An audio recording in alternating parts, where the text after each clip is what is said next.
ज्या भारत मातेच्या भूमीवरती तुम्ही बसला आहात, रात्रीत झालेल्या पावसानं त्या मातीचा सुगंध दरवळत आहे आणि आबासाहेब काकडे महाविद्यालयामध्ये ज्ञानार्जन करणाऱ्या विद्यार्थी बंधू आणि भगिनींनी या देशाच्या महासत्तेमध्ये योगदान देताना या मातीची जाणीव ठेवावी, याचाच एक प्रयत्न करण्यासाठी मी तुमच्या समोर उभा आहे। मित्रांनो, तुम्ही जसे विद्यार्थी आहात आबासाहेब काकडे शैक्षणिक संकुलानाचे, तसाच मी सुद्धा आबासाहेब काकडे महाविद्यालय आणि या शिक्षण संस्थेमध्ये जे अध्यापक काम करतात त्यांचा विद्यार्थी आहे। खरं तर मी स्पर्धा परीक्षा मार्गदर्शनाकडे जाण्या अगोदर एक कृतज्ञ व्यक्तिमत्व म्हणून मी या शाळेचे, शैक्षणिक संस्थेचे आभार मानील, कारण माझ्या नशिबामध्ये जे शिक्षकाच्या हाताखाली मी शिकलोय त्यांच्या हातून ते मुख्याध्यापक असताना माझा सन्मान होतोय, हा माझ्यासाठी महत्भाग्याचा योग आहे। मी सन्माननीय सेलार सरांचा विद्यार्थी आहे आणि त्याच्याही पेक्षा महत्त्वाची गोष्ट की मंचावर जे उपस्थित झालेले आवारे सर आहेत त्यांच्यासोबत मी अध्यापनाचं स्पर्धा परीक्षेत काम केलेलं आहे। मंचावर उपस्थित सन्माननीय काकडे साहेब आहेत, त्यांच्या जवळचा गावकरी आहे, कारण त्यांच्या शेतजमिनी माझ्या शेतजमिनी जवळजवळच्या आहेत। म्हणजे हे स्पर्धा परीक्षेच्या व्याख्यानाकडे जाण्याच्या अगोदर या ठिकाणी मी उद्बोधित करतो। मंचावर सन्माननीय जाधव सर आहेत, मला वाटतंय या ठिकाणी मंचावर उपस्थित आणि मंचासमोर उपस्थित अध्यापक बंधू आणि भगिनी हे सगळेच अध्यापनाचे काम करतायत, त्यांच्या समोर बोलण्याची संधी मला लाभली, त्याबद्दल संस्थेचे आणि अमरापूर माध्यमिक विद्यालयाचे शतशः आभार। आता मित्रांनो, आपण पुढच्या 1 तासामध्ये स्पर्धा परीक्षा मार्गदर्शन करणार आहोत। रात्री पाऊस पडून गेलाय, कुणाचंही व्याख्यान असो, खाली बसल्यानंतर मातीत खड्डे करणं आपला जन्मसिद्ध हक्क का आहे, कोणी काहीही बोला, असे कित्येक आले आणि गेले, खड्डे मात्र झाले नाही, बरोबर आहे की नाही? त्याच्या अगोदर आपण एक छोटा खेळ खेळू आणि मग मी तुम्हाला स्पर्धा परीक्षा मार्गदर्शन करेल। रात्री काय पडला, कसा पडला? धो धो नाही पडत पाऊस, पावसाची नेहमी रिपरिप असते, पण बोलता बोलता काय होतं, मराठी विषयात आपण म्हणतो सर पाऊस बदा बदा पडला, पाऊस रपा रपा पडला, हा, आणि गाण्यात सुद्धा आलंय रिमझिम बरसा बारस, नाही बारिश। पण जेव्हा स्पर्धा परीक्षेला विषय येतो ना तेव्हा पावसांची टिंब असते, याच्यावर डेप्युटी कलेक्टरला प्रश्न येतो, रिपरिप असते, काय असते? मग आपण अगोदर रिपरिप पाऊस पाडून मग आपल्या व्याख्यानाकडे जाऊ। मी एक बोट वरती केलं का तुम्ही मला 1 बोटाने पाऊस पाडून दाखवायची, अशी टाळ्या वाजायची 1 बोटाने। मी 2 केले तर 2 बोटांनी स्टार्ट ना, करा सुरू, 1 बोट, 2 बोट, 3, 4, 5, 4, 3, 2, 1, शाबास, पाऊस थांबलेला आहे आणि आता तुमची सुद्धा बरोबर थांबलेली, व्हेरी गुड, चला ठीक आहे। मित्रांनो, स्पर्धा परीक्षा या विषयाला सामोरे जाताना हा आजच्या माझ्या व्याख्यानाचा विषय आहे। खरं तर आयुष्यात जन्माला येण्याची स्पर्धा असते। जेव्हा आपण आपल्या आईच्या उदरातून जन्माला येतो ना तेव्हा आपला जीवनाशी संघर्ष सुरू झालेला असतो, आपण रडत रडत जन्माला येतो आणि सगळं आयुष्य आपलं जगून झालं ना की आपण जाताना जेव्हा ही पृथ्वी तर आपण सोडून जातो तेव्हा मरण यातना सहन करत करत आपला जीव जातो।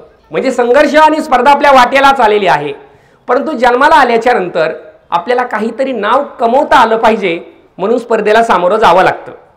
मग आपण लहानचे मोठे होतो, शाळेत येतो, एकदा आपण शाळेत पहिलीला प्रवेश घेतला की तुमच्या कालावधीत आता एंट्रन्स नावाची परीक्षा आलेली आहे, म्हणजे तुम्हाला प्रवेश परीक्षा द्यावी लागते। मग पहिलीला अंकलिपीवरचे प्रश्न येतात, तुम्ही 4थीला जाता, 5वीला जाता, 6वीला जाता, मग 6वीला तुम्हाला स्कॉलरशिप नावाची परीक्षा येते। जे विद्यार्थी चांगले संपादन करतील ते 8वी स्कॉलरशिपला जातात, 8वीची स्कॉलरशिप देतात। जर हुशार असतील तर 9वी 10वीत गेल्यानंतर NTS MTS नवोदय 6वीत असताना परीक्षा देतात आणि ज्यांना चांगले गुण मिळतात त्यांना शासनाचा पैसा मिळतो, शिष्यवृत्ती मिळते, स्कॉलरशिप मिळते आणि त्यांचे सत्कार शाळेमध्ये होतात। असा एखादा विद्यार्थी असतो शाळेमध्ये की तो 5वीत पहिला, 7वीत पहिला, स्कॉलरशिपमध्ये पहिला, त्याला सगळ्या परीक्षेत त्याची वाह, मग तो वर्गात मॉनिटर असतो, आपण त्याच्या मागं फिरतो। निबंध लिहून सांगितला का? नाही तर भिशे सरांनी आपल्याला सांगितलं चला गणिताचे गृहपाठ लिहून आणा, गणित सोडून आणा, किंवा आपण लगेच त्या पोराची वही मागतो, नाही नाही आम्हाला द्या आम्हाला द्या, कसं आहे पाहू दे पाहू दे, मग त्याची थोडी हवा तयार होते, मग त्याची सायकल लोटायला आपण, त्याचा डबा वागायला आपण. खरं आहे की नाही? आपण सुद्धा चांगले हुशार विद्यार्थी असतो, फक्त ते आपल्याला माहिती नसतं. बरोबर आहे की नाही? आपल्याला माहीतच नाही आपण हुशार आहे म्हणून. कारण काय होतं की आपल्याला बऱ्याचशा गोष्टीची जाणीवच होत नाही, आणि जाणीव करून देणारा कोणीतरी असतो. गणित विषय, इंग्रजी विषय तिथपर्यंत येत नाही जिथपर्यंत आपण त्या विषयात लक्ष घालत नाही. आपल्याला असं वाटतं की नाही नाही इंग्रजीचं मास्तर नुसतं हनतंय, गणिताचं मास्तर गृहपाठ पाहतंय, बरोबर गणिताचा तास सुरू झाला का आपण गायब, तास संपला का आपण हजर. हा हसताय म्हणजे काहीतरी तथ्य. अगदी माझंही तसंच व्हायचं. आणि मग हे करता करता गणित विषय माध्यमिक स्तरावर आपल्यातनं मागं पडून जातो. आणि मग तुम्ही एकदा 10वी पास झाले, 11वी 12वी पास झाले का घरचे म्हणतात आता तू मोठा झाला, तुला नोकरी लागली पाहिजे. मग आपण शोध घ्यायला सुरुवात करतो 12वी नंतर आता काय नोकरी लावेल. मग आपण आपल्या सरांना विचारतो, सर मला नोकरी लागायचं आहे, तुम्ही नोकरी लागण्यासाठी काय केलं. मग सर म्हणतात मी ग्रॅज्युएशन कंप्लीट केलं, नंतर DED केलं, BEd केलं, PhD केली. मग तुम्हाला वाटतं आणखीन BA पर्यंत शिकलं पाहिजे मग नोकरी लागेल. मग तुम्ही BA पर्यंत शिकत बसता आणि आपल्या आयुष्याचा हा कालावधी थोडा थोडा थोडा थोडा पुढे सरकत जातो. तो कधी मध्यात येतो ते आपल्याला समजत नाही. पण बाळांनो आता काळ बदललाय. काळ बदललाय की नाही? सगळा शिक्षण पद्धतीचा काळ बदललाय. म्हणजे बघा इतका काळ बदललाय की आम्हाला जेव्हा सर लोक शिकायला यायचे ना तेव्हा ते धोतर आणि बंडी नावाचा एक प्रकार होता पूर्वी पोशाखाचा, ते घालून यायचे. आम्ही हाफ पॅन्टी घालून यायचो आमच्या शाळात, आमच्या कालावधीमध्ये. काळ बदलला, आता सगळे शिक्षक असे नाही का एकदम व्यवस्थित यायला लागले, मुलं व्यवस्थित यायला लागले. आम्ही पायी शाळेत जायचो, आता तुम्ही गाड्या सायकलीवर यायला लागले. काळ बदलला. तसाच शिक्षण व्यवस्थेमध्ये आणि स्पर्धेमध्ये सुद्धा काळ बदललाय. आत्ताच्या परीक्षेची तयारी BA नंतर नाही बाळांनो, आत्ताच्या परीक्षेची तयारी आपल्याला 7वी 8वी 5वी पासून करता येते. 5वी पासून स्पर्धा परीक्षेची तयारी जर केली तर एकदा आपण BA झालो की मग आपल्याला पोलीस होता येतो, आपल्याला इंडियन आर्मी होता येतं, आपल्याला रेल्वेमध्ये गँगमन, ट्रॅकमन, रेल्वे TC, स्टेशन मास्टर होता येतं. पण त्याच्यासाठी आपल्याला तयारी आता 5वी पासून करावी लागेल. मग परीक्षेला कोणते प्रश्न येतात? तर परीक्षेला प्रश्न येतात तुमच्या स्वाध्यायाच्या खालची प्रश्न. म्हणजे जो कलेक्टरची तयारी करतोय ना राज्यसेवा नावाच्या परीक्षेची दादांनो, त्याला कुठले पुस्तक वाचावे लागतात? त्याला वाचावे लागतात इतिहास, भूगोल, राज्यशास्त्र, मराठी व्याकरण आणि गणित. म्हणजे बघा 2.2 अधिक 4.5 बरोबर किती? ही अपूर्णांकाची दशांशापूर्णांकाची बेरीज कलेक्टरच्या पूर्वपरीक्षेला येते, ज्याला राज्यसेवेची पूर्वपरीक्षा म्हणतो. तुमचं क ख ग ग आहे की नाही? तुम्हाला वर्णमाला म्हणतो आपण त्याला, आहे की नाही? आहे. ती वर्णमाला पोलीस भरतीच्या परीक्षेला येते, PSIच्या परीक्षेला येते. मग ती BA पास झाल्यानंतर वाचत बसण्यापेक्षा आत्ताच जर व्यवस्थित केली की आपल्याला नोकरी लागून जाते. पण आपलं कसं असतं, आपली मानसिकता होऊन जाते की तुला काही येतच नाही, मग मी नाही करणार अभ्यास, तो हुशार आहे, तो नोकरी लागू शकतो, मी नाही लागणार. मी तुम्हाला आपल्या शेवगाव तालुक्यातली उदाहरणं देईल. आपल्या शेवगाव तालुक्यामध्ये ग्रामीण भागात शिकणारे काही मुलं SP झालेत, superintendent of police. Tejaswini Satpute नाव ऐकलं असेल तुम्ही, ठाकूर निमगावचे कातकडे साहेब, प्रभात ईश्वर कातकडे साहेब आधी शिक्षक होते, मग DYSP झाले, मग डायरेक्ट SP झाले.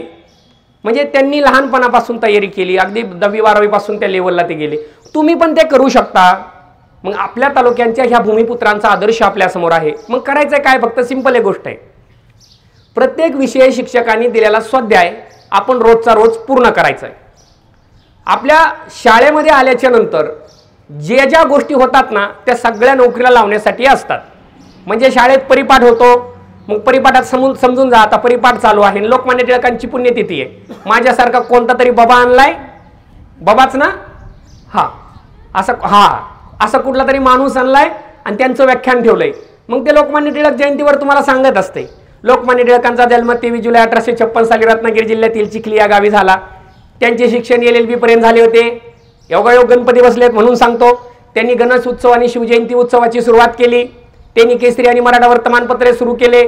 तोपर्यंत आपला खड्डा अर्धा फूट झालेला असतो आपल्यासमोर, आणि मग त्या खड्ड्यातली माती वर परत जाते आणि आपण ते काहीच नाही बोललं तरी टाळ्या वाजवायला सुरुवात करतो. सर टाळ्या वाजल्या का माझ्या लक्षात येते भाषण संपायची वेळ झाली. मग त्यावेळेचे ते लोकमान्य टिळकांचे प्रश्न जर आपण आपल्या कानात साठवले ना बाळांनो, तर त्या लोकमान्य टिळकावरती इतिहासात पूर्वपरीक्षेला आयोगाच्या परीक्षेला प्रश्न येतात. आणि तुम्हाला खरं सांगू का, नोकरीला लागल्यावर इतकी मजा आहे आयुष्यात. तुम्ही आपले मम्मी पप्पा आठवा बरं, आत्ताच्या कंडिशनला काय करत असतील. आता काल पाऊस पडलाय, आता थोडीशी कोरड झाली आहे, आता शेताच्या बांधावर गेले असतील, कुणाची दुकानात गेले असतील, कामाला कापड दुकानात गेले असतील. आता आपण किती ऐसपैस मस्त बसलोय शांततेमध्ये.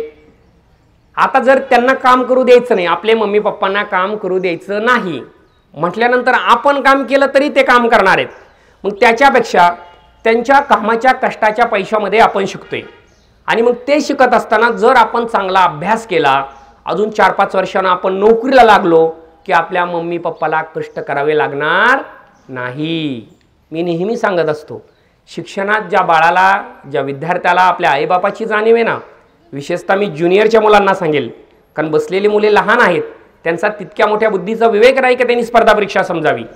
पण ज्युनियरच्या मुलांनी जर 11वी-12वी पासून पोलीस भरतीची, आर्मी भरतीची, रेल्वे भरतीची, अगदी MPSCची आणि UPSCची तयारी सुरू केली तर तुमचं BA होऊपर्यंत तुम्ही नोकरीला लागू शकता.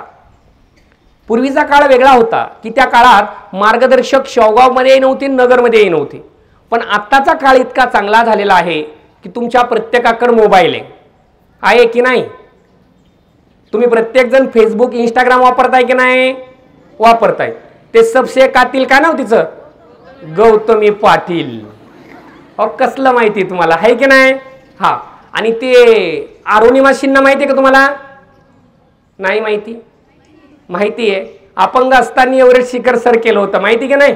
हा, ती कमी लोकांना माहिती, पण हे कातील सगळ्यांना माहिती आहे की नाही. आणि मग इंस्टाग्राम, फेसबुकवरती नेमकं काय बघायचं, तर बाळांनो उद्यापासून इंस्टाग्रामला MPSC शब्द टाकायचा, यूट्यूबला MPSC शब्द टाकायचा आणि त्या चॅनलला फक्त सबस्क्राईब करून ठेवायचं. रोज सकाळी उठलं की रोज एका नव्या भारतातल्या शिक्षकांचे लेक्चर तुमच्या आईवडिलांच्या तुमच्या मोबाईलमध्ये हजर झालेले असतात आणि तेवढे फक्त बघायचे. त्यातल्या शंका कुशंका महाविद्यालयात आल्याच्या नंतर आपल्या शिक्षकांना विचारायच्या. किंवा ज्युनियरच्या मुलामुलींना सांगेल, तुम्हाला जर पोलीस व्हायचं आहे ना तर सिंपल आहे, वर्गामध्ये इतिहास, भूगोल, राज्यशास्त्र, गणित आणि मराठी व्याकरण एवढ्या विषयाच्या मागचे दिलेले स्वाध्यायाचे प्रश्न आहे तसे एका वहीमध्ये लिहून ठेवायचे आणि ते प्रश्न वारंवार वाचल्याच्या नंतर तुम्ही जेव्हा पोलीस भरतीचा पेपर देता तेव्हा तेच प्रश्न पुन्हा विचारले जातात. मग पोलीस होण्यासाठी काय करावं लागतं, तर सगळ्यात महत्त्वाचं, पोलीस होण्यासाठी मुलांना 165 सेंटीमीटर उंची असावी लागते, मुलींना 155 सेंटीमीटर उंची असावी लागते. बघा, सुरुवातीला तुम्हाला मैदानाची तयारी करावी लागते. मैदानात तुम्हाला गोळा फेक, लांब उडी, 100 मीटर पळणं आणि 1600 मुलींसाठी 800 आणि मुलांसाठी 1600 मीटर पळावं लागतं. ग्रामीण भागातलं पोरग चांगलं भुंकणारं कुत्रं जर मागं लागला ना 1600 नाही ते 3200 सेंटीमीटर म्हणजे 3-3.5 किलोमीटर पळतंय. खरं आहे की नाही. म्हणजे मी पाहिलं सर, माझ्या विद्यार्थ्यांचे फिजिकलचे ग्राउंड जे ग्रामीण भागातले मुलं आहेत तुमच्यासारखे, ते मुलं इतकं जोराचे पळतात की सगळे मुलं मैदानात उत्तीर्ण होतात. मग राहतो लेखी परीक्षेचा प्रश्न. 100 मार्काची लेखी परीक्षा होते आणि त्या 100 पैकी तुम्हाला 80-82 मार्क पडले की तुम्ही महाराष्ट्राच्या पोलीस दलात सहभागी होता. बाळांनो विचार करा ना, ज्या दिवशी तुम्ही पोलीस होताल, अंगावरती खाकीवरती स्टार लावून तुमच्या घरी येताल, त्या दिवशी आपल्या पप्पांना किती भारी वाटेल, मम्मीला किती भारी वाटेल, वाटेल की नाही. शिवाय प्रत्येक महिन्याची 30 तारीख आली की आपल्या खात्यावर 30-40 हजार रुपये जमा होते. ATM घेतलं, बँकेत गेले, ATM मशीनमध्ये टाकलं का खटखट लगेच पैसे, पैसाच पैसा. आणि आत्ता गृहपाठाची वही घ्यायची असली तर आधी मम्मीला, नाही दिली तर पप्पाला, दोघांनी दिली तरी बी हरकत नाही. हा, आपली इमानदारी आपल्यापाशी. मग पोलीस होणं शक्य आहे, फक्त करावं काय लागेल, आत्तापासून तयारी करावी लागेल. तसंच तुम्हाला आर्मीमध्ये पण जाता येतं. आर्मीमध्ये जाण्यासाठी तरी काय करावं लागतंय, 10वी पास व्हावं लागते. मी तर म्हणतो सर, हे बऱ्याच गोष्टी अजून ग्रामीण भागात माहीत नाही आहे. की अजूनही सेंट्रल गव्हर्नमेंटला 7वी पासवर नोकरी लागते. तुमच्या गावात जे पोरग इंजिनाची कामं करते, जनरेटरची कामं करते, फिटरची, लाईटीची, ट्रॅक्टर खोलण्याची कामं करताय ना, त्या पोरानं साधा 6 महिन्याचं डिप्लोमा सर्टिफिकेट काढलं ना मेकॅनिकचं, तर त्या पोराला डिझेल मेकॅनिक म्हणून, ट्रॅक्टर मेकॅनिक म्हणून, मशीन मेकॅनिकल म्हणून इंडियन रेल्वेमध्ये सर 50,000च्या पुढची नोकरी लागते 7वी पासवर. 10वी पास आणि नापास मुलांसाठी आर्मीची भरती निघते. पण आपलं कसं आहे, 10वी नापास झाला का आपला विषय संपला. बाळांनो, सचिन तेंडुलकर माहिती आहे का तुम्हाला? काय खेळतो? खो खो, बॅट बॉल, म्हणजे त्याला आपल्या भाषेत मराठी चेंडू फळे म्हणते. आपण इंग्रजीत ज्यादा बोलतो, मराठी बोलतच नाही. आणि त्या सचिन तेंडुलकर 10वी नापास आहे. इंदिरा गांधी माहिती आहेत का? त्या 10वी नापास आहेत. सुशील कुमार शिंदे ते 10वी नापास आहेत. आणि तुम्हाला हे सगळ्यांचं जे सांगत आहे ना, ते जायबाई सर आहेत का तुमच्या समोर? ते सुद्धा 10वी नापास आहेत. अय्यो, मी सुद्धा 10वी नापास आहे. पण बाळांनो, मी ज्या शाळेत 10वी नापास आहे त्या शाळेत 10वीला मी पहिला आहे, 12वीला मी माझ्या प्रवर्गात शेवगाव तालुक्यात पहिला आहे. हे कधी? अभ्यास केल्याच्या नंतर. मग तुम्ही जर आजपासून ठरवलं की या गणपतीपासून पुढच्या गणपतीपर्यंत सरांनी शिकवलेलं सगळं व्यवस्थित लिहून ठेवायचंय आणि ते वाचायचंय, तर स्पर्धा परीक्षा शक्य आहे. आता बऱ्याच गोष्टी आपल्याला माहिती नसतात की सर कलेक्टर कसं होतं. आपण आपल्या महाराष्ट्राची राज्यसेवा नावाची परीक्षा देऊन डेप्युटी कलेक्टर होऊ शकतो. आणि कलेक्टर व्हायचं असेल किंवा सुप्रिटेंडेंट ऑफ पोलीस SP व्हायचं असेल तर आपल्याला UPSC द्यावी लागते. मग त्याच्यासाठी काय करायचं? मी तर असं म्हणेल, जे भरती झालं ना त्याला तुम्ही विचारता की दादा तू किती दिवस अभ्यास करायचा, किती वेळ करायचा? मग तो दादा तुम्हाला सांगतो मी 12-12 तास अभ्यास करायचो, मी 24-24 तास अभ्यास करायचो. मग बाकीचा कार्यक्रम कधी? मग तुम्ही हरून जाता, आत्मविश्वास तुमचा गर्भगणित होऊन जातो. तर मी सांगेल बाळांनो, तुम्हाला नोकरीला लावायला आजपासून फक्त 3 तास अभ्यास करायचा. किती तास? 3 तास. शाळेत यायच्या अगोदर 1 तास आणि शाळेतून घरी गेल्यानंतर रात्री 2 तास अभ्यास केला की आपल्याला सरकारची नोकरी लागते. आणि एकदा का सरकारची नोकरी लागली, तुमच्या आईवडिलांचं 40 वर्षाचं पुढचं आयुष्य आणि तुमचं सुद्धा आयुष्य हे अगदी सुकर होतं आणि तुम्ही व्यवस्थित जगू शकता. नाहीतर शेवगाव आणि अमरापूर भागामध्ये बाळांनो कालपर्यंत पाऊस नव्हता, आपल्याकडं मोठं आर्थिक दारिद्र्य असतं, आपल्याकडं कुठली सदन शेती नसते. म्हणून सगळ्यात सोपं काम आहे, अभ्यासिकेत पुस्तक घ्या, जाऊन फॅन खाली बसा, अभ्यास करा, नोकरीला लागा. गव्हर्नमेंट पैसे आपल्या खात्यावर जमा करतंय, आयुष्यभर फिरायला शासनाची गाडी, शासनाचं हॉस्पिटल, शासनाची सगळ्या फॅसिलिटीज आपल्याला मिळून जातात. म्हणून बाळांनो, अभ्यास करत असताना आपल्याला नेहमी काहीतरी ध्येय डोळ्यासमोर ठेवावं लागेल, तरच आपल्याला नोकरी लागू शकते, नाहीतर नोकरी लागत नाही. आणि होतं काय, आपल्या मनामध्ये गोंधळ मोठा असतो, आपण गडबड जास्त करतो आयुष्याची पण आणि प्रश्नाची उत्तरं देण्याची पण. बघा, मी तुम्हाला एक प्रश्न विचारतोय, त्या प्रश्नाचं जर उत्तर तुम्ही मला बरोबर दिलं तर जाताना सर मी प्रत्येक विद्यार्थ्याला 100 रुपयाचं बक्षीस देऊन जाणार आहे माझ्या अकॅडमीकडून. चालेल का? विचारू का नको? विचारा. पर्याय पण सांगतो, शिक्षकही सहभागी होऊ शकतात. जर प्रश्न विचारला, पर्याय सांगितले की उत्तर मला एका सेकंदात द्यायचंय. विचारू का? मग सांगा, खालीलपैकी 3 पायाचा प्राणी कोणता? पर्याय सांगतो. बघा बरं का प्रश्न, खालीलपैकी 3 पायाचा प्राणी कोणता? बघा, बैल, साप, घोरपड, रिक्षा, यापैकी नाही. फास्ट. आता रिक्षा प्राणी आहे का? मला शेलार सरांनी शिकवलं होतं रिक्षा वाहन आहे. आता का? मग एकदा प्रश्नाचं उत्तर दिलं की स्पर्धा परीक्षेत चुकलं की पुढल्या वर्षी परीक्षा द्यावी लागते विशेष सर, परत चान्स नसतो. म्हणून काय करायचं, उत्तर देताना विचारपूर्वक द्यायचं. म्हणजे बाळांनो, स्पर्धा परीक्षेत काय असतं, स्पर्धा परीक्षेत विचार करावा लागतो, कुतूहल लागतं मनामध्ये. म्हणजे कुतूहल म्हणजे स्पर्धा परीक्षा अशी असते बाळांनो की प्रत्येक गोष्टीवर प्रश्न असतो, प्रत्येक गोष्टीवर. बघा, माझ्या हात या डेस्कवर आहे, इथं लाकड आहे ना, लगेच प्रश्न येतो, भारतामध्ये सर्वाधिक जंगलांची संख्या कोणत्या राज्यात आहे? मध्य प्रदेशात आहे. झाडं दिसलं ना की वनस्पतींना भावना असतात, हे कोणी सांगितलं? मग सांगावं लागतं, जगदीशचंद्र बोसांनी सांगितलं. आले का लक्षामध्ये? म्हणजे तुम्हाला जिथं दिसल ना तिथं प्रश्न असतो. तुम्ही माती उकरताय ना, लगे मातीत कापसाची काळी मृदा कशाला म्हणतात, येऊन जातो प्रश्न. तुम्ही आता गणपती उत्सव साजरा केला ना, गणपती उत्सव कोणी साजरा केला? जिथं दिसन तिथं प्रश्न असतो. म्हणून घडणाऱ्या चालू घडामोडीवरती आपण नेहमी प्रश्न विचारायचे, लक्षात ठेवायचे. आपण आता चंद्रयान सोडलं बघा, कुठं सोडलं? कोणत्या ग्रहावर? चंद्रावर सोडलं, बरोबर आहे की नाही? आणि सूर्यावर सुद्धा आदित्य L1 सोडलं की नाही? सूर्य कोणत्या बाजूला उगतो आणि कुठं जातो? अजिबात नाही. सूर्य पूर्वेलाच उगतो, सूर्य पूर्वेलाच राहतो, तो पश्चिमेला जात नाही. तो फिरतच नाही, तो जागेवरच आहे. त्याच्या भोवती पृथ्वी फिरते. पण काय झालं, पुस्तकवाल्यांनी छापून टाकलंय सूर्य पूर्वेला उगवतो आणि पश्चिमेला मावळतो. तिथं हे छापणं गरजेचं होतं की सूर्याभोवती पृथ्वी फिरत असताना आपली दिशा बदलत राहते. त्यांनी लिहिलं तिथं परिवलन परिभ्रमण सांगितलंय, पण कन्सेप्ट आणि संबोध स्पष्ट केला नाही, म्हणून चुकीचे संबोध आपल्या मनामध्ये येत गेले आणि म्हणून मग आपल्या लक्षात येत नाही. हे कधी कळतंय? स्पर्धा परीक्षा करायला लागल्याच्या नंतर कळतंय. आता उद्यापासून तुम्हाला जर तुमच्या आयुष्यात यशस्वी व्हायचं असेल तर मनामध्ये कुतूहल ठेवणं एक महत्त्वाचा मुद्दा आहे. दुसरा मुद्दा असा आहे, ज्युनियरच्या मुलांसाठी सांगतो, व्यायामाची सवय लावा. स्पर्धा परीक्षेमध्ये तुमचं शरीर जितकं प्रसन्न तितकंच मन प्रसन्न, आणि जितकं मन प्रसन्न तितकंच तुम्ही आयुष्यात अभ्यासाला वेळ देऊ शकता, अध्ययन चांगल्या प्रकारचं करू शकता. म्हणून शारीरिक सशक्तपणा ज्याला म्हणतो ते आपल्याला लागतं. तुम्ही असं पोलीस बघितलंय का? मर्क पोलीस, चालता येईना, 10-15 किलो वजनाचं, हा मोठे पाहिले असतील, पण शारीरिक कसब असणारे, शारीरिक क्षमता असणारे पोलीस तुम्ही बघितले? इंडियन आर्मी बघितली का आपल्या भारताची? जगामध्ये आपण पाकिस्तानचं सोडा बाळांनो, भारताची आर्मी जगातली 2 नंबरची आर्मी. 14.5 लाख सैनिक आहेत आपल्याकडे, 14.5 लाख. चीनच्या नंतर भारताचे सैनिक आहेत आणि जगामध्ये चीनचं अमेरिकेला सुद्धा टक्कर देऊ शकेल एवढी आपल्या भारताची व्यवस्था आहे. आपल्याकडे अणुबॉम्ब आहे, अमेरिकेकडे अणुबॉम्ब आहे.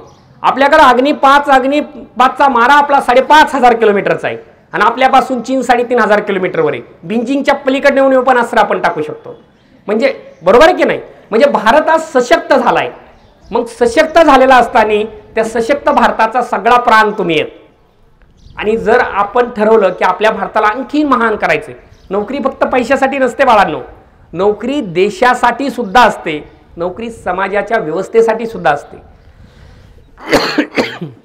म्हणून नोकरी लागण्यासाठी 3च मूलमंत्र तुम्हाला मी देतो. एक पहिला मूलमंत्र आहे, रोजचा वर्गात झालेला स्वाध्याय जो आहे तो व्यवस्थित एका वहीमध्ये लिहून ठेवा. रोज कमीत कमी 3 तास अभ्यास करा. आणि नंबर 3ला सांगेल की या समाजाप्रती, कुटुंबाप्रती, आईबापाप्रती त्यांच्या कष्टाची जाणीव ठेवा. ज्या दिवशी तुम्हाला या सगळ्या गोष्टी कळतील मुलांनो, त्या दिवशी तुम्ही आयुष्यात सहज यशस्वी होऊ शकता. आता मुलींना सुद्धा मोठी संधी आहे. सर, या मागच्या वर्षीपासनं इंडियन मिलिटरी अकॅडमीमध्ये मुलींना सहभागी करून देण्याचं या ठिकाणी शासनानं धोरण अवलंबलं. अगदी माझ्या अकॅडमीच्या सुद्धा या वर्षी अग्निवीरला 9 मुलींनी पेपर पास करून त्यांचं मैदान आता होतंय. आता सध्या माझ्या काही विद्यार्थिनी आसाम रायफल्स म्हणून म्हणजे स्टाफ सिलेक्शन नावाची एक परीक्षा असते, ज्याच्यामध्ये स्टाफ सिलेक्शन म्हणजे अर्धसैन्यबल म्हणतात बाळांनो त्याला. 10वी पासवर असते.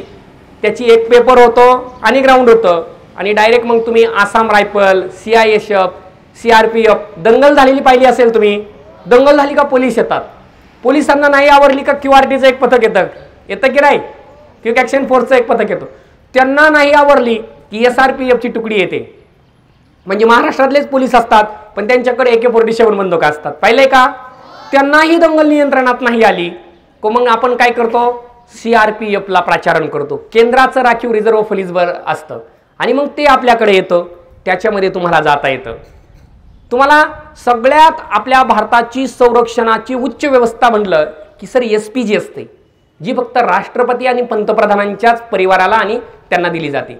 त्याच्या खालोखाल आपण म्हटलं की NSG गार्ड असतात, नॅशनल सिक्युरिटी गार्ड्स म्हणतो आपण त्यांना. आपल्या ताजमहाल मुंबईच्या ताज हॉटेलवरती हल्ला झालता बघा, तेव्हा आपण NSGला पाचारण केलं. तुम्ही आर्मीत भरती होऊन NSGकडे जाऊ शकता. तुमच्या गावात ग्रामसेवक येतो का, तलाठी येतोय की नाही, तिकडे सुद्धा तुम्हाला जायला संधी आहे. 12वी पास होऊन जर ग्रामसेवकचा 2 वर्षाचा कोर्स केला तर ग्रामसेवक पण होता येतं आणि नाही केला तरी सुद्धा काही रिझर्वेशन तुम्हाला 12वी पास नंतर, आता ग्रॅज्युएशन नंतर आहे. तुम्हाला सरकारचा तुमचा कुठलाच BHMS MBBS झालेला नसताना सरकारचा डॉक्टर होता येतं. बघा, तुम्ही आर्टमध्ये शिकलेले असू द्या, बऱ्याच वेळा असं होतं की आर्टच्या मुलांमध्ये एक मानसिकता असते की नाही आर्टला नोकऱ्या नाही लागत, सायन्सला नोकऱ्या लागतात. सगळ्यात जास्त स्पर्धा परीक्षेत जर नोकऱ्या कोणाला लागत असतील ना, त्या आर्ट शाखेच्या मुलांना लागतात. आत्ता नुकत्या जिल्हा परिषदेने आणि महाराष्ट्राच्या आरोग्य संचालनालयानं आरोग्य सेवक आणि सेविकेच्या जागा काढल्यात की ज्याच्यामध्ये तुम्ही आर्ट शाखेकडून गेले तरी पण नोकरी लागू शकतात. किंवा जर 3 वर्षाचा नर्सिंगचा डिप्लोमा तुम्ही केला भगिनींनी तर तुम्हाला गव्हर्नमेंट नर्स म्हणून जाता येतं. तिथं सुद्धा तुम्हाला 35,000पर्यंत वेतन स्टार्टिंग होतं. बघा बाळांनो, म्हणजे कुठंही तुम्हाला नोकरी लागते. आणि जे म्हणतात ना, आपली मानसिकता अशी असते की गावाकडची लोक कोणीतरी गावात 4-5 वर्ष पोलीस भरती करत असतं आणि आपण मम्मीला म्हटलं का मम्मी मी पोलीस भरती करते, पप्पा मी पोलीस भरती करतो, ते म्हणतं ते अमक्या अमक्याचा बंड्यात 6 वर्ष झालं पळतंय अजून भरती नाही झालं. सगळ्यात घातक जर कोणी असेल तर गावातले हे निगेटिव्ह माइंडची लोक आहेत. तुम्ही एखाद्याला म्हणायला गेले ना मला PSI व्हायचंय, बरोबर आहे की नाही, ते स्टँडवर पोरगं म्हणताय, शाळेत जरी आले ना आले PSI साहेब आले, आपले PSI साहेब आले, आणि आपला आत्मविश्वास मारून टाकतंय. हा ते इंस्टाला असतंय फक्त भावा, आणखीन दादा, आमचे साहेब, आमदार साहेब, यानं पोट भरत नाही आणि नोकऱ्या लागत नाहीत. तुम्ही तयारी सुरू केली का लोक जेव्हा जेव्हा तुम्हाला नावं ठेवतील ना तेव्हा तेव्हा तुमचा प्रवास सरळ दिशेनं योग्य दिशेनं चाललेला असतो. म्हणून तयारी सुरू केल्यानंतर तुमच्या गावात 4-5 वर्ष कोणी यशस्वी झालं नाही याचा अर्थ असा नाही की तुम्ही यशस्वी होणार नाही. कदाचित त्याच्याकडनं अध्ययन करत असताना, अभ्यास करत असताना काहीतरी चुका होत असतील, योग्य मार्गदर्शन नसेल, म्हणून त्याला नोकरीला लागायला जमत नसेल. पण तुम्ही ती तयारी करू शकता. आत्तापासून जर ठरवलं, यावर्षी शासनानं 19,000 पदांच्या पोलिसांची भरती केली, अजून काही दिवसानं 8,000 पदांची भरती करणार आहे. आणि बाळांनो, तुम्हाला साधा जाता सांगून जातो की नोकरीला लागण्यासाठी 20-25 वर्ष वय लागत नाही. नोकरीला लागण्यासाठी वयाची 17.5 वर्ष लागतात. सेंट्रल गव्हर्नमेंटला जर नोकरीला लागायचं असेल तर तुम्ही 17व्या वर्षी फॉर्म भरू शकता. Indian navy, Indian air force, Indian military या 3 शाखेमध्ये वयाच्या 17व्या वर्षी जाता येतं. आणि महाराष्ट्र पोलीस किंवा महाराष्ट्रातल्या तत्सम सगळ्या पदांसाठी तुम्हाला वयाची 18 वर्ष पूर्ण करावी लागतात. मग मला सांगा, जर आपल्याला नोकरीला लागायचंय की 12वीला असताना आपलं वय 17 वर्ष आहे, राईट, 17-17.5 पर्यंत, मग आपण 12वीला असताना जर तयारी सुरू केली, 6 महिने चांगली तयारी झाली, 17.5 वर्ष वय झालं, इंडियन नेव्हीचा फॉर्म भरला, इंडियन आर्मीचा फॉर्म भरला, एअरफोर्सचा फॉर्म भरला, 6 महिने चांगला अभ्यास केला आणि आपल्याला नोकरी लागली की फक्त वयाच्या 18व्या वर्षातच आपण गव्हर्नमेंटचे सर्वंट होऊन जातो. आणि तुम्ही मिलिटरीत गेल्याच्या नंतर तिकडे 15 वर्ष नोकरी केली की पुन्हा 15 वर्षानं तुम्ही परत येऊन तुम्हाला गव्हर्नमेंट रिझर्वेशन कोटा देतं. तुम्ही तिथून आल्याच्या नंतर सुद्धा तलाठी होऊ शकता, तहसीलदार होऊ शकता, ग्रामसेवक होऊ शकता, कनिष्ठ सहाय्यक होऊ शकता, मंत्रालयीन लिपिक होऊ शकता, सगळ्या क्षेत्रामध्ये स्पर्धा परीक्षेतून जाऊ शकता. म्हणजे सांगायचा मुद्दा काय आहे की नोकरीला लागल्यानंतर आर्मीतून सगळ्यात जास्त संधी आहे बाळांनो. जर तिकडनं तुम्ही आले की तुमचा पगार आवारे सर, एक सिस्टम अशी आहे इंडियन मिलिटरीची, समजा तुम्ही आर्मीत असताना तुम्हाला तिथं 45,000 पगार होता, सेवानिवृत्तीच्या वेळेस तुम्हाला 55,000 पगार होता, आणि तुम्ही इकडे येऊन ग्रामसेवक झाले किंवा इकडे येऊन तुम्ही पोलीस झाले, तर पोलिसाचा पगार तुमचा जरी इकडे 25,000 सुरू असला तर आर्मीतून आलेल्या माणसाचा पगार तिकडले 55 अधिक इकडले 25 असा तुम्हाला जवळपास 80,000 रुपये पगार सुरू होतो. म्हणजे तिकडला इन्क्रीमेंट धरल्या जातं सर. बऱ्याच गोष्टी या लोकांना माहिती नाही आहे. आणि मग इतका भरमसाठ पगार तुम्हाला सुरू होतो.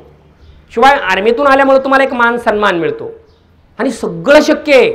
अशक्य असा विषयात काहीच नाही. तुम्हाला मी आता अरुणिमा सिन्हाचं नाव सांगितलं होतं, आठवत आहे की नाही? बरोबर आहे की नाही? आता मी याच्यात बोलतोय बघा, म्हणजे अरुणिमा सिन्हा किंवा इतर काही अनेक आदर्श असणारे व्यक्तिमत्व. आता मी या माईकमध्ये बोलतोय, तुम्हाला ऐकायला येते. ही लाईट आहे, लाईटपासून आपल्या घरात काय लागतो रे?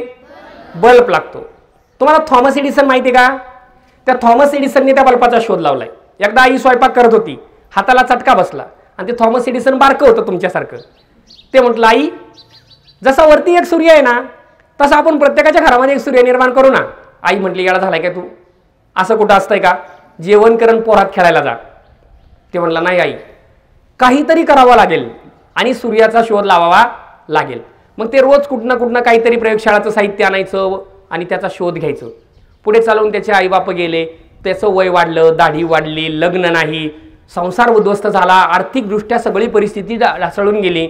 आणि नंतर कळलं की आता या सूर्याचा शोध लागतोय की नाही लागत. एक दिवस प्रयोगशाळेमध्ये प्रयोग करत असताना स्पिरिटचा दिवा खाली पडतो आणि प्रयोगशाळेला आग लागते. आग लागल्यानंतर गावाची सगळी मंडळी जमा होते आणि थॉमस एडिसनची शाळा जळाली. सगळे म्हणतात ते येडच होतं, काय गरज होती का, असं कुठं होत असतं का. सगळे लोक त्याला हसत असतात. तो निवांत एका झाडाखाली उभा राहून शांतपणे त्या परिस्थितीचं निरीक्षण करत असतो. आणि आयुष्यात आपल्या जवळचं कोणीतरी असतो. म्हणून एक जवळचा मित्र त्याच्या जवळ येतो आणि सांगतो, अरे थॉमस, आत्मविश्वास हारू नकोस, रडू नकोस, घाबरू नकोस, एक दिवस काहीतरी परिस्थिती बदलेल. आणि तो थॉमस हसायला लागतो. आता जवळचा मित्र तिथपर्यंत जवळचा असतो जवळ अति संकट येत नाही, आणि एकदम स्ट्रॉंग संकट आलं ना ते पळून जाते. खरंय ना. हा ते म्हणते, भावा तो उद्योग तर मग आपल्याला हे कांडात काय पडायचं नाही, होतंय की नाही. हा ते पळून जाते. तसं ते मित्र बी शांत होतं, बाजूला जातं. आगेचा निखारा शांत होतो. थॉमस एडिसन पळत जातो, आगेच्या निखाऱ्यात उडी टाकतो, राख हातामध्ये उचलतो आणि उंच उंच फेकून नृत्य करायला लागतो. हसतो, शिट्ट्या मारतो, उड्या मारतो. लोक म्हणतात आता हे प्युअर येड झाले, आता याच्यात काही शिल्लक राहिलेलं नाही, भाऊ गेले. आणि मग ते जोराची शिट्टी मारतो आणि ते जवळचा मित्र जवळ येऊन सांगतो, ए मित्रा, येडा होऊ नको रे, माझा एक मी आहे ना तुझ्यासोबत. ते म्हणतो मी येडा झालो नाही, मला आनंद झालाय. लोकाला दुःख झाले, तुला कशाचा आनंद झाला, एवढी शाळा जळाली, सगळं वाटोळ झालं 15 वर्षाचं. तो म्हणे मला आनंद या गोष्टीचा झालाय, मी आतापर्यंत 999 प्रयोग केले होते, पण त्या प्रयोगात मला अजून विद्युत दिव्याचा शोध लागला नव्हता, त्या छोट्या सूर्याचा शोध लागला नव्हता. बरं झालं या सगळ्या चुका जळाल्या. मी 1000वा प्रयोग करेल आणि 1000व्या प्रयोगात मी छोट्या सूर्याचा शोध लावेल. आणि मित्रांनो, थॉमस एडिसन 1000वा प्रयोग करतो आणि प्रत्येकाच्या तुमच्या माझ्या घरात विद्युत दिव्याचा शोध लागतो आणि बल्बाचा शोध लावणारं अजमर अक्षर कोरलं जातं थॉमस एडिसन. म्हणजे ज्याच्या आयुष्यातल्या सगळ्या चुका जळून गेल्यात, सगळं आयुष्य व्हायला गेले, शेवटच्या क्षणात त्याला सुद्धा सक्सेस भेटले. स्पर्धा परीक्षेत तुमच्यावर ही वेळ येईल की तुम्ही स्पर्धा परीक्षा करता करता 1 वर्ष जाईल, 2 वर्ष जातील, 3 वर्ष जातील, पण ज्या दिवशी तुमचा रिझल्ट येईल ना, त्या दिवशी गाव तुमचं डीजेवर मिरवणूक काढेल, तुमच्यासमोर नृत्य करेल, तुमच्या अंगावर गुलाल उधळेल, तुमचा हार तुऱ्यांनी सत्कार करेल. आणि ज्या दिवशी तुम्ही 2-3 वर्ष परीक्षा देऊन भानाभाना फिरताना ते सांगतील हे गेलंय कामातून, आता हे नसतं होत. पण ती क्षमता तुमच्याकडे पाहिजे न हारण्याची. शेवटच्या क्षणात सुद्धा काही सुद्धा होऊ शकतंय. एक बॉल आणि 6 धावा काढायच्यात, एखादा बॉलर पांड्यासारखं येतं आणि 6 मारतंय की नाही मारत, मॅच पलटून जाते. तशी तुमच्या आयुष्याची ही रणभूमी जी आहे त्याच्यामधली मॅच पलटवण्याची क्षमता तुमच्यात आहे. म्हणून मी सांगेल की तुमच्या मातीचा हा एक मोठेपणा आहे की शावगावची पोरं कमी नाहीत, तुमच्यात टॅलेंट खूप भरलेलं आहे. पण पालकांचं सेलार सर काय होतं, पालक आधी टॅलेंट मारून शकते. आमच्या शेजारी एक काकू राहतात, त्यांचं बारकं 7वीचं एक पोरग आहे. काकू आमची सारखी म्हणते, त्याला मला इंजिनियर करायचंय, त्याला मला इंजिनियर करायचंय. एक दिवस काकूने गाडी आणली, ती अशी चावी दिली, कधी गाडी भरभर पळायची. त्या पोराला अशी चावी देऊन काकूने हातात दिली, ती गाडी पळायची. काकू पाण्याला गेल्या, पोरांनी त्या गाडीचं टपाड काढलं, मग चाकं खोलले, मग ते स्प्रिंगचं मशीन बाहेर काढलं आणि ती स्प्रिंग सगळे बाजूला करून सगळा वाटोळं करून टाकलं गाडीचं. काकू पाण्यावरून आले आणि काकूनं पाहिलं, यानं 350 रुपयाची गाडी तोडून टाकली. काकूने बंड्या धरला, धपा धपा धपा धपा बदाडीला. मी गेलो पळत, म्हणलं का काकू का मारताय. ती म्हणे याला काय अक्कल की नाही, याला मला इंजिनियर करायचंय आणि याला गाडी सांभाळता येईना. आता ते कशाला इंजिनियर होईल. त्याच्या मनामध्ये कुतूहल होतं की ही का पळते, म्हणून त्यांनी खोलून पाहिली, म्हणजे त्यातला इंजिनियर जागा होता. पण मम्मीने बदाडलं, त्यातला इंजिनियर तिथंच मारून टाकला. आयुष्यात त्या पोरानं परत गाडीचा नाद केला नाही. म्हणजे पालकांची एक भूमिका असली पाहिजे सर की तुमच्यातला इंजिनियर जागा ठेवा. तसा तुमच्या घरातल्या पालकांची सुद्धा भूमिका स्पर्धा परीक्षेत महत्त्वाची आहे की तुम्ही सुद्धा तुमच्या घरी सांगत असताना स्पर्धा परीक्षा काय आहे, किती सोपं आहे. आणि एक गैरसमज आहे समाजामध्ये. मी मराठी शाळेवर जातो ना व्याख्यानांना, तर तिथं असं सांगतात की नोकरीला लागायला पैसे भरावे लागतात. बाळांनो, नोकरीला लागायला फक्त 1000 रुपये लागतात. किती लागतात? 1000. फॉर्म भरायला पैसे लागतात.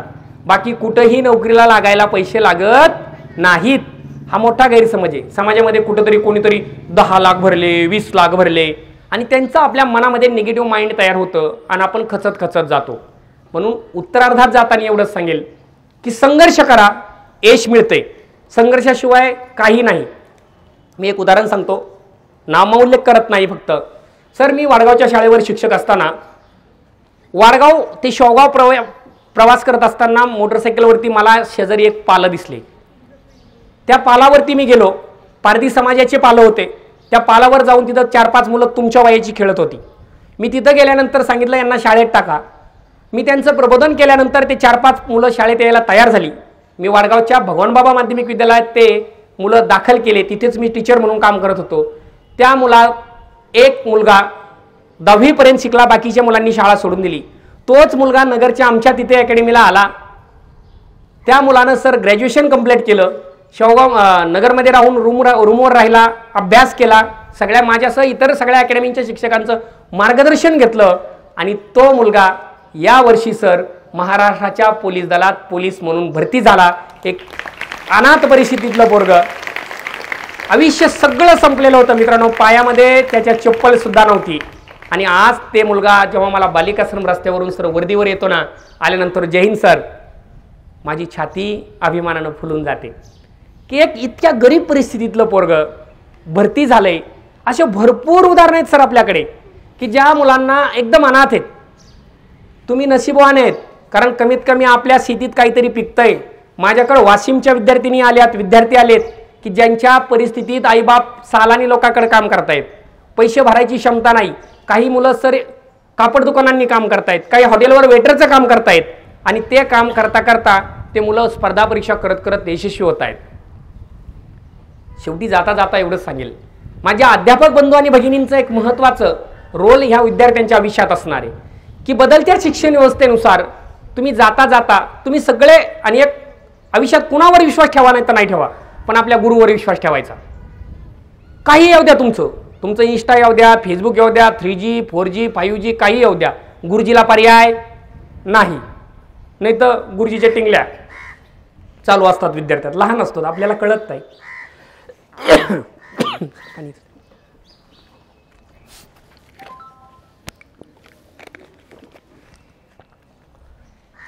आपण किती ज्ञानवंत झालो ना, गुरुजी एवढं ज्ञानवंत होऊ शकत नाही. त्याचं कारण असं, एकदा कुटीमध्ये गुरुजीची आणि विद्यार्थ्याची स्पर्धा लागते, तलवारबाजी. विद्यार्थी म्हणतो की गुरुजी मी तुमच्यापेक्षा मोठा आहे, तुम्हाला जे जे येत आहे ना ते मला सगळं येत आहे. गुरुजी म्हणतात नाही बाळा, तू विद्यार्थी आहे, तू शिक. पण त्याच्यासोबत एक मित्र असते, ते म्हणते नाही नाही गुरुजीला काय येत नाही, त्याला येते ते आपल्याला बी येते.